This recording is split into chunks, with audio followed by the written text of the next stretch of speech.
चेहरा पढ़ूं यहाँ, दोनों बोले एक ही बात, गर्भ से हो अंतर्यामी। जच्चा बच्चा की सुरक्षा पति पत्नी दोनों के हाथ। स्वास्थ्य केंद्र में जांच कराया, जच्चा बच्चा कार्ड बनाया। आयरन की गोली 100 दिनों तक, अतिरिक्त आहार खिलाना, प्रसव अस्पताल में ही कराना। कुछ जानी पहचानी सी लगे है इनकी भाषा। क्यों ना हो भैया, मैं हूँ गाँव की आशा। स्वास्थ्य केंद्र जाएं, जननी सुरक्षा योजना में पंजीकरण कराएं, सुरक्षित प्रसव और आर्थिक सहायता दोनों पाएं। नंदू राजू सिर पे बस शैतानी सवार, पर राजू को होते थे दस्त बार बार, इसलिए बेचारा पीछे रह जाता हर बार। बार बार दस्त होने से बच्चों के विकास में बाधा आ सकती है। उल्टी दस्त होते ही WHO ORS या घरेलू पेय लगातार पिलाएं। खाना पीना जारी रखें और 6 महीने से छोटे बच्चे को सिर्फ माँ का दूध ही पिलाएं। हमेशा साबुन से हाथ धोएं। अपनाइए ये 3 हथियार, दस्त की होगी हार हर बार। भाभी, भाभी आप और भैया कितने खुश हैं, है ना? हाँ, क्योंकि हम जिंदगी का हर फैसला मिल कर लेते हैं। जैसे बच्चा कब चाहिए, बच्चों में अंतर। पर ये हमारे बस में कहाँ? क्यों नहीं, सब अपने हाथ में है। अपने गांव की आशा से दोनों मिलो, वो तुम्हें निकट के स्वास्थ्य केंद्र से परिवार नियोजन के उपायों के बारे में पूरी जानकारी दिलवाएगी।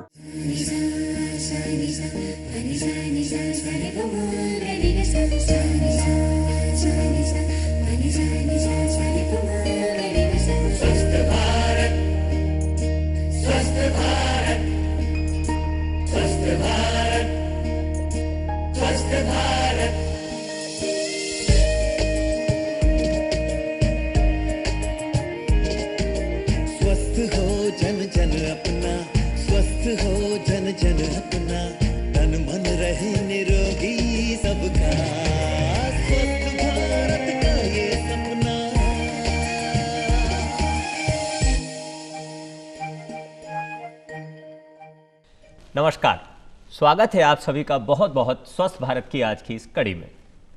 स्वस्थ भारत में पिछले काफ़ी अरसे से हम लोग देश में और राज्यों में होने वाली विभिन्न बीमारियों और उसके समाधान के संबंध में अनेक विशेषज्ञों से चर्चा करते आए हैं। जिस विषय पर हम चर्चा करने वाले हैं वो है भारत में एवं राज्य में स्वास्थ्य सेवाओं में आधारभूत विकास, आधारभूत सेवाओं का विकास और मानव संसाधन। और इस पर चर्चा करने के लिए आज हमारे साथ स्टूडियो में मौजूद हैं हमारे विशेषज्ञ डॉक्टर PR सोढानी साहब। डॉक्टर साहब, बहुत बहुत स्वागत है आपका आज हमारे साथ। नमस्कार। नमस्कार, चर्चा में उपस्थित होने के लिए।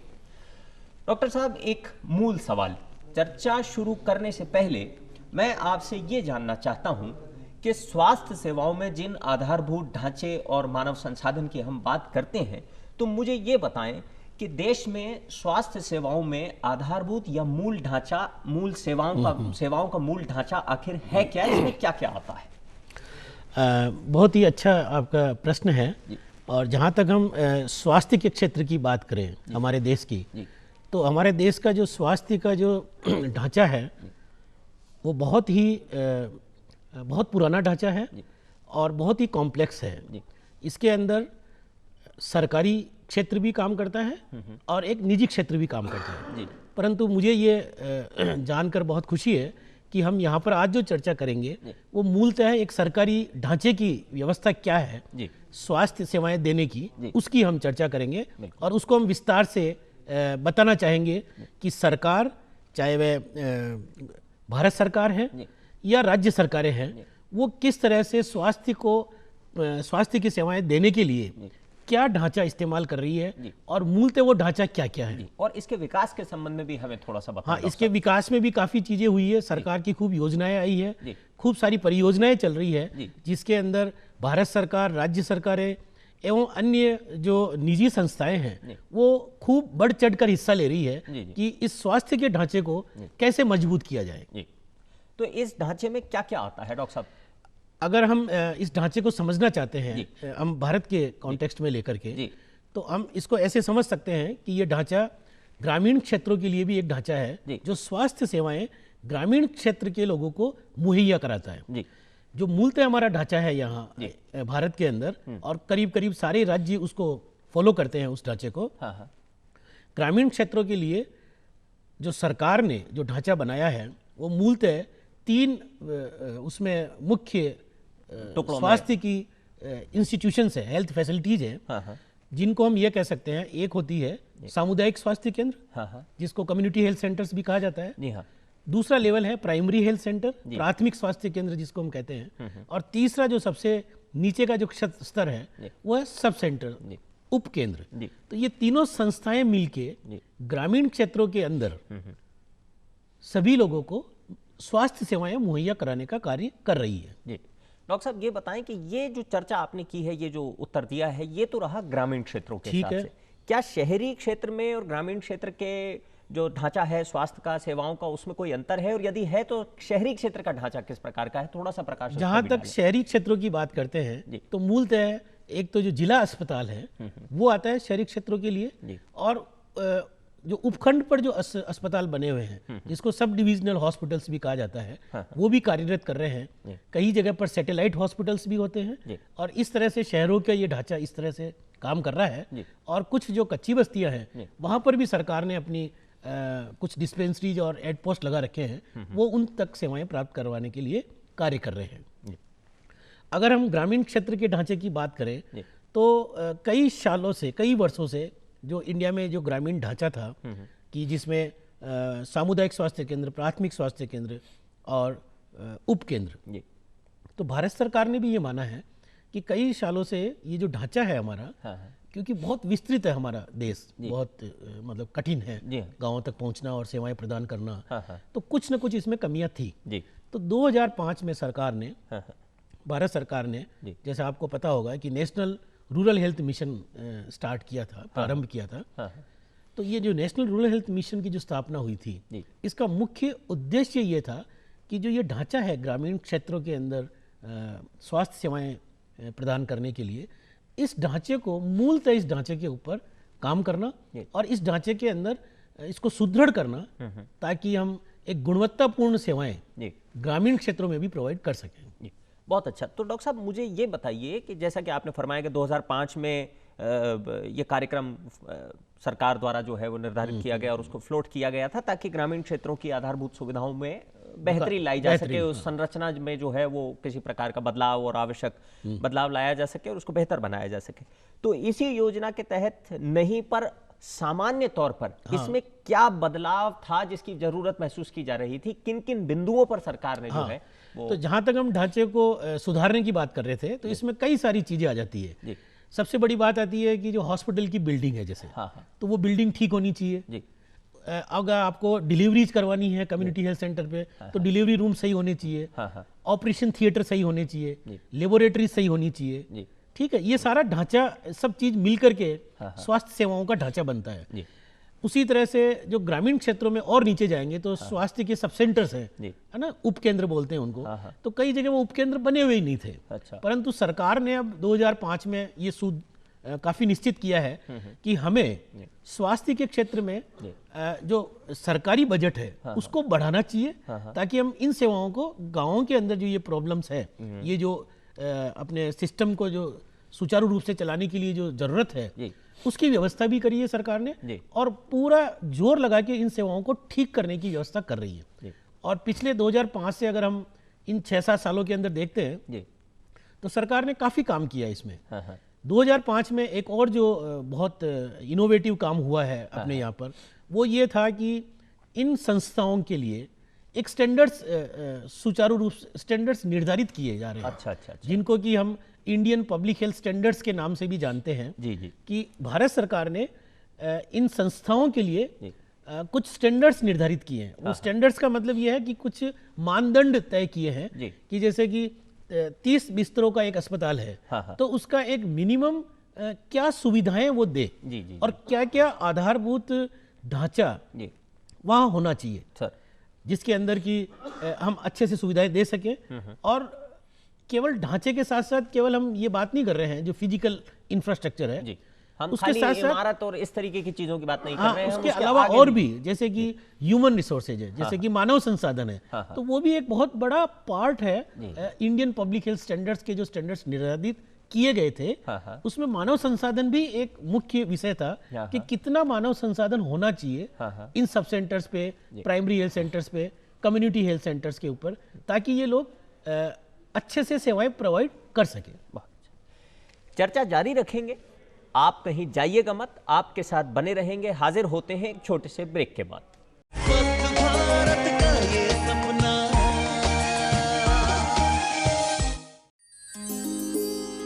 बच्चों की किलकारियां उनकी सेहत में झलकती है, बेफिक्री की लाली इनके चेहरे पे खिलती है, नन्ही सी बगिया में कली कली मुस्काती है, कुछ कर दिखाने के सपने जगाती है। आशा दीदी, पल पल पलती ममता घर आने को मचलती है, हाथ थामी खुशियां भरोसे से राह तकती है, सीने से चिपकी ये सांसें हमारे संकल्प को दोहराती हैं, स्वस्थ परिवार की हंसी खुशहाल भारत का चित्र बनाती है। स्वस्थ परिवार ही है प्रगति का आधार, इसलिए देश भर में राज्यों के सौजन्य से स्वास्थ्य सेवाएं उपलब्ध कराते हैं हम। राष्ट्रीय ग्रामीण स्वास्थ्य मिशन। स्वस्थ भारत की शुरुआत होती है स्वस्थ परिवार से, आपसे।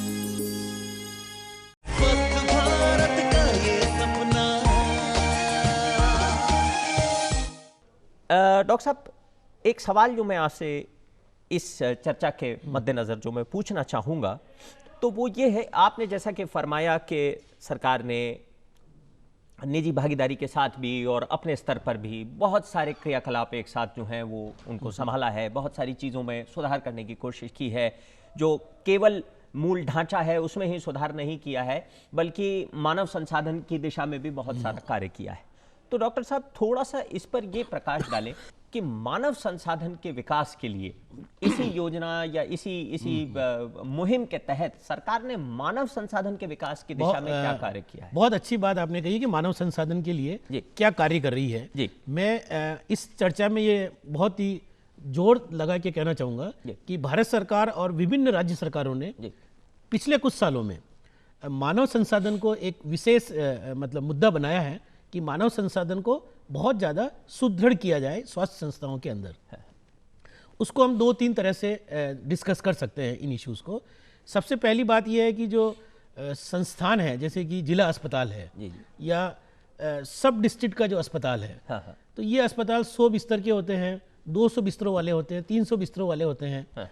तो सरकार ने एक तो ये सोचा कि जो ये अस्पताल है इनके प्रबंधन की कोई सुनिश्चित व्यवस्था होनी चाहिए।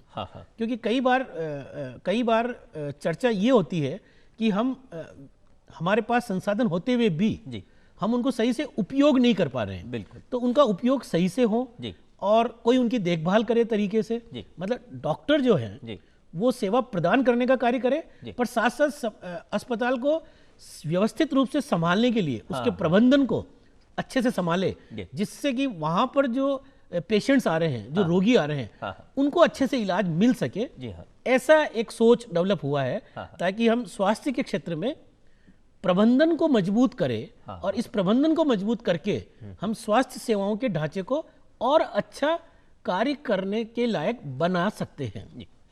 तो सबसे पहली चीज जो आप यानी कि फरमा रहे हैं, उसका तात्पर्य ये होता है कि सरकार ने सिर्फ सुविधाओं को और ढांचे को सुधार में के सुधार को ध्यान में नहीं रखते हुए प्रबंधन पे, अस्पतालों के प्रबंधन पे और व्यक्तिगत श्रेणी में भी जो है वो मरीजों के लिए भी जो है बहुत सारा इस दिशा में इसके अंदर कई कार्य कर रही है सरकार आजकल। एक तो ये कि जो अस्पताल का जो प्रबंधन है उसके लिए जैसे कि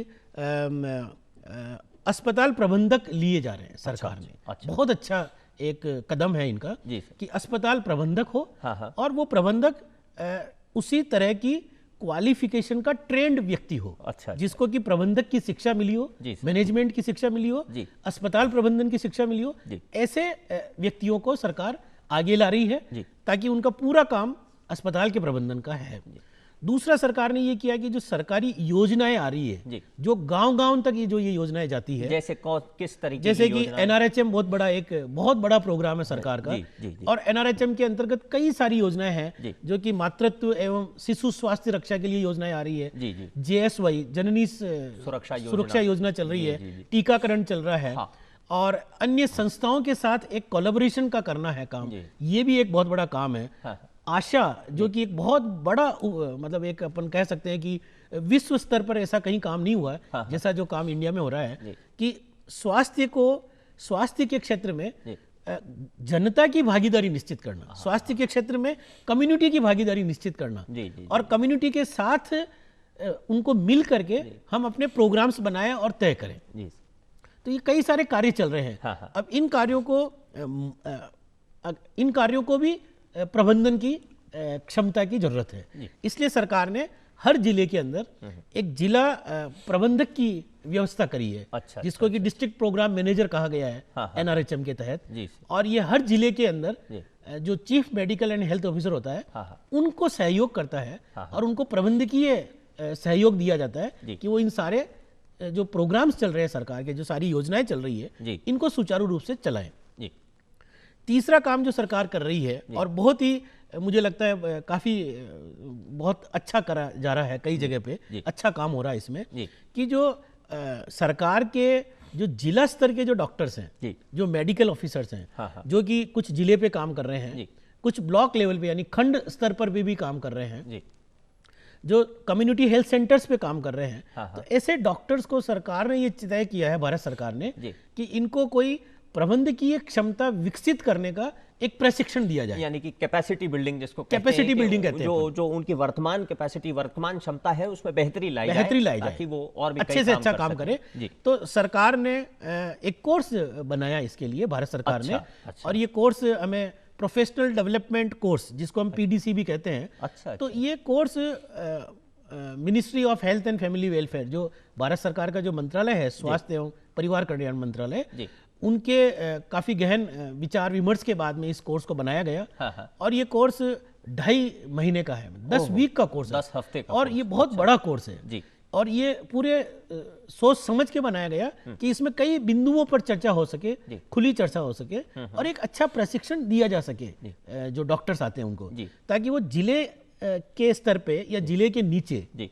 जो खंड स्तर है, जी। वहां पर सरकार की जो योजनाएं हैं, जी। उनको अच्छे से वो मैनेज कर सके, सुचारू रूप से चला सके, लागू कर सके, क्रियान्वित कर सके, क्रियान्वित कर उनका मूल्यांकन कर सके, अच्छा। और चलती हुई योजनाओं का मॉनिटरिंग, जो बहुत इंपॉर्टेंट पार्ट है, जी। वो भी कर सके। तो इन सारी मतलब ये जो दक्षताएं हैं जी। कि एक अच्छे मैनेजर के लिए, एक अच्छे प्रबंधक के लिए होना जरूरी है, जी।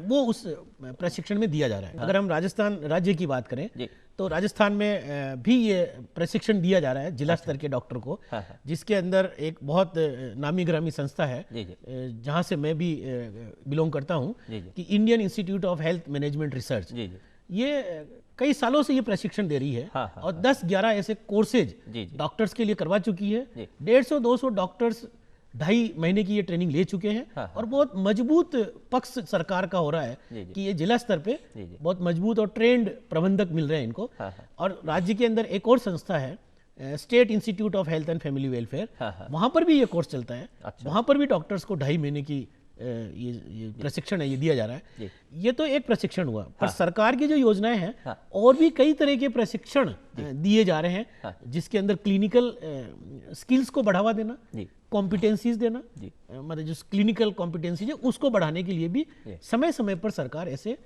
कोर्सेज करवाती है। जी। डॉक्टर साहब, इस सब के बीच में क्या इसी में मानव संसाधन के विकास और सुविधाओं के विकास के तहत क्या आप थोड़ा सा किस प्रकार से दवाओं की सप्लाई और टीकाकरण आदि के संबंध में क्या क्या कार्य किया जा रहा है, क्या आप उस पर थोड़ा सा प्रकाश डाल सकते हैं? जैसे हम सब जानते हैं कि अभी राजस्थान के अंदर जो बहुत ही महत्वपूर्ण योजना है सरकार की, हाँ। कि फ्री ड्रग डिस्ट्रीब्यूशन, जी। कि सरकारी जो दवाखाने हैं वहाँ पर निःशुल्क दवा मिले, जी। चाहे वो गरीब हो चाहे वो अमीर हो,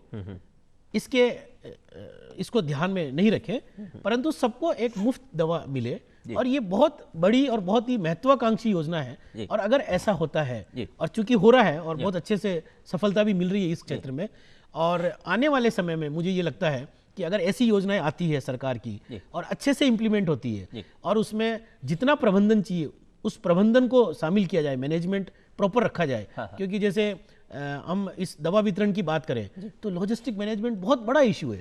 अगर इन सब चीज़ों का ध्यान रखा जाएगा तो मुझे विश्वास है कि ये सारी योजनाएं बहुत अच्छे परिणाम लाएगी हमारे लिए और लोगों को ऐसी आसान होगा, जिसको हम कहते हैं एक्सेस टू मेडिसिन, कि मेडिसिन की वजह से, मेडिसिन नहीं मिलने की वजह से बीमारी नहीं हो। यानी कि कई बार लोग मेडिसिन के खर्चों की वजह से मेडिसिन खरीदते नहीं है। तो सरकार की इन योजनाओं से प्रोत्साहन मिल रहा है लोगों को कि वो अपने इलाज के लिए सरकारी संस्थाओं को अप्रोच करें, वहां जाए और अपना पूरा इलाज ले। ऐसी बहुत योजनाएं हैं, जैसे किशोरों के लिए हैं, एडोलिसेंट्स के लिए हैं, कई योजनाएं आ रही है, मातृत्व सुरक्षा के लिए योजनाएं हैं, शिशु सुरक्षा के लिए योजनाएं हैं। तो इन सारी योजनाएं एक साथ चल रही है सरकार की। और इन सारी योजनाओं को अगर हम सुचारू रूप से चलाना चाहें, सुचारू रूप से उनका क्रियान्वयन हो लास्ट लेवल तक, जहां तक क्लाइंट को अपन फायदे की बात करें, बेनिफिशियरीज को, यानी कि जिला स्तर है, खंड स्तर है और प्राथमिक स्वास्थ्य केंद्र है, उप केंद्र है, तो ये सारी संस्थाएं मिलके ये सारी योजनाएं चला रही है। तो मुझे जो लगता है इन सब में सरकार की मनोकामना बहुत अच्छी है, सरकार की इच्छा शक्ति बहुत बढ़िया है कि वो इन लोगों तक पहुंचना चाहती है, चाहे वो ट्राइबल बेल्ट का आदमी हो, मतलब कि आदिवासी क्षेत्रों में हो, चाहे वो डेजर्ट के क्षेत्र हो, जहां मतलब या आप ये कहना चाह रहे हैं कि मतलब सुदूरतम इलाकों में सरकार जो है दूर पूरी दूर इच्छा तक शक्ति मतलब के साथ कार्य कर रही उसके लिए है। एक और जो नई योजना सरकार की चल रही है इसी कड़ी के अंदर कि मोबाइल यूनिट वाली मोबाइल वेन, तो सरकार मोबाइल वेन मतलब भ्रमणकारी चिकित्सा की व्यवस्था कर रही हुई है। ऐसे कई सुदूरतम गाँव हैं जहाँ कोई चिकित्सा का केंद्र नहीं है, तो सरकार ने ये निश्चित किया कि भाई वहां का आदमी कहाँ जाएगा। तो उसके लिए जो ये नॉन गवर्नमेंटल ऑर्गेनाइजेशन है, क्या निजी एनजीओज हैं, तो इनको भी साथ में लिया जा रहा है ताकि वो सरकार के इन योजनाओं को क्रियान्वयन के लिए मदद करे और गांव-गांव तक भ्रमणशील जो योजनाएं हैं वो चलाई जाए।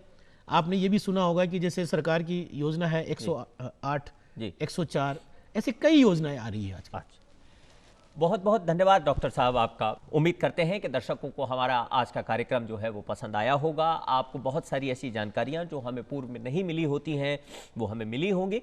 हमारे साथ जुड़े रहने के लिए बहुत बहुत धन्यवाद। उम्मीद करते हैं कि आपको कार्यक्रम पसंद आया होगा। नमस्कार। नमस्कार।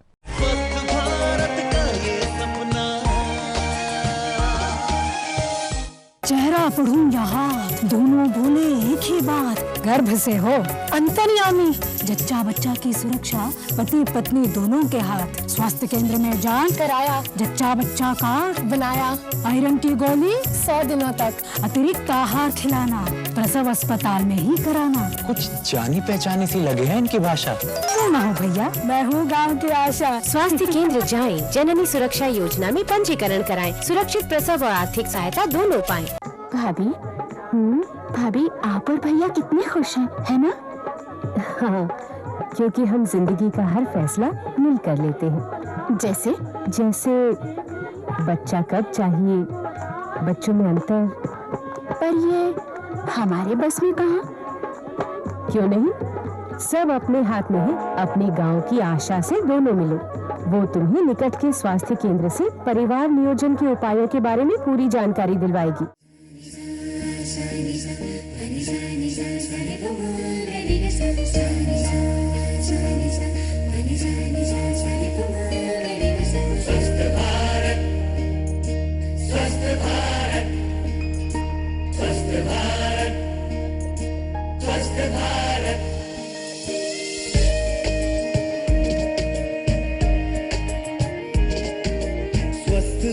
जन जन अपना, स्वस्थ हो जन जन अपना, तन मन